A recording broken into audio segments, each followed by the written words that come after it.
আমার মামাতো ভাই আমাকে একটা থাপ্পড় মারে, আর এত জোরে থাপ্পড় মেরেছিল যে আমার চোখ দিয়ে পানি বের হয়ে যায়। অন্যদিকে আমার বাবা মা আমাকে পাগলের মতো খুঁজছিল।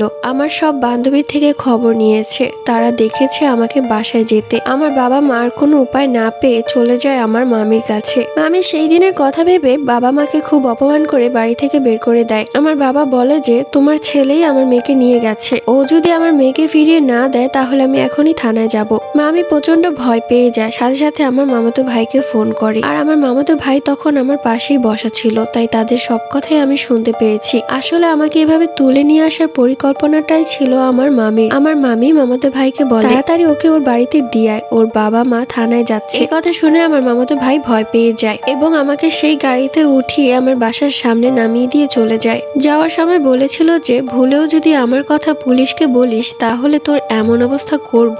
আমি দৌড়ে গেলাম বাড়িতে, গিয়ে দেখি মা বাবা কান্না করছে আমার জন্য। বাবা মাকে গিয়ে আমি বললাম এই সবকিছু করেছে মামি, সেই দিন তোমরা তাকে অপমান করার কারণে সে এমনটা করেছে। আমার বাবা আর এক মুহূর্ত দেরি করলেন না, সোজা আমাকে নিয়ে চলে গেলেন থানায়। থানায় গিয়ে পুলিশকে সবকিছু বললাম। এরপর পুলিশ আর দেরি না করে আমার মামাতো ভাইকে গ্রেফতার করে। সন্ধ্যার দিকে আমার মামি আমাদের ঘরে এসে কান্নাকাটি শুরু করে দেয়, যেভাবেই হোক মামলা উঠিয়ে নিতে। তার ছেলে কখনোই আমার সাথে এরকমটা আর করবে না। আমার মামা ছিলেন অনেক ভালো মানুষ, কিন্তু আমার মামি আমার মামাকে এত প্রেশার দিত যে 1 বছর আগে মামা স্ট্রোক করে মারা যায়। কিন্তু আমার বাবা মা সাফ বলে দেয় আমার মেয়েকে তুলে নিয়ে গেছে, ওকে থানায় থাকতে হবে। এরপর মামি চলে যায়। সেই রাতে আমার বাবা স্ট্রোক করে। আমি আর আমার মা কি করব বুঝতে পারছিলাম না। বাবাকে নিয়ে গেলাম হাসপাতালে, তখন ডাক্তার বলল যে স্ট্রোক করেছে। তখন আমরা বুঝতে পারিনি এই সবকিছুই আমার মামি করাচ্ছে। তো রাতের বেলা সবাই আমরা হাসপাতালেই ছিলাম। মা একটু ঘুমিয়ে পড়েছিল, আচমকা মায়ের ঘুম ভেঙে যায়। মায়ের মনে হলো কেউ তার গালে চড় মেরেছে। মা খুব ভয় পেয়েছিল,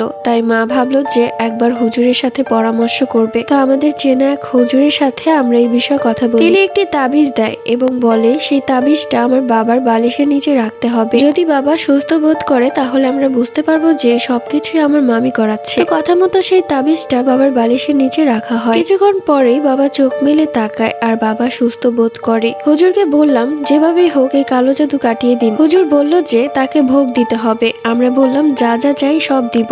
তো সে একটা খাসি চেয়েছিল, এরপর খাসি ভোগ দেওয়া হয়। আমার মামি যেহেতু দেখছে কালো জাদু করে আমাদেরকে আটকাতে পারলো না, তাই সে সেই জিনের দ্বারা আবারও কালো জাদু করে। যেহেতু জিনটাকে আমরা আগে থেকে ভোগ দিয়েছি, তাই সে আর কোনো কাজে আসবে না, বরঞ্চ তিনি আমার মামির উপরই ভর করবে। যেই দিন আমার মামি আমাদের উপর কালো জাদু করেছিল সেই রাতে মামি স্ট্রোক করে এবং সে অকালে মৃত্যুবরণ করে। আর আমার মামাতো ভাইয়ের 6 মাস জেল হয়েছিল। এরপর ওকে আর দেখা যায়নি কোথাও।